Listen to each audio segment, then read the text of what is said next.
இலங்கை சட்டத்தரணிகள் சங்கத்தின் தலைவர் அனுர பி மெத்திகுடவுக்கு அஹிம்சா விக்ரமதுங்க எழுதிய கடிதத்தில் சட்டமா அதிபர் அலுவலகம் முறையாக நீதி வழங்க தவறியதற்கு இலங்கை சட்டத்தரணிகள் சங்கம் 2 வழிகளில் பதிலளித்துள்ளதாக கூறியுள்ளார்.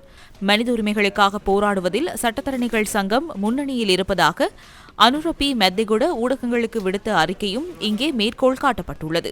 இருப்பினும் தனது தந்தையின் கொலைக்கு காரணமானவர்கள் மீது வழக்கு தொடுப்பதில் ஏற்பட்ட நீண்டகால தாமதம் தொடர்பில் மெத்திகுட கேள்வி கேட்க தவறியதை மேற்கோள் காட்டி சட்டத்தரணிகள் சங்க தலைவரின் நீதிக்கான அர்ப்பணிப்பு தொடர்பில் அஹிம்சா விக்ரமதுங்க கேள்வி எழுப்பியுள்ளார். திரிவுபடுத்தப்பட்ட போலீஸ் அறிக்கைகள் உட்பட முக்கியமான ஆதாரங்களை புறக்கணித்ததாகவும் முழுமையாக விசாரிக்காமல் அல்லது அனைத்து உண்மைகளையும் கருத்திற்கொள்ளாமல் முடிவுகளை எடுத்ததாகவும் அஹிம்சா விக்ரமதுங்க சட்டமா அதிபர் மீது குற்றஞ்சாட்டியுள்ளார்.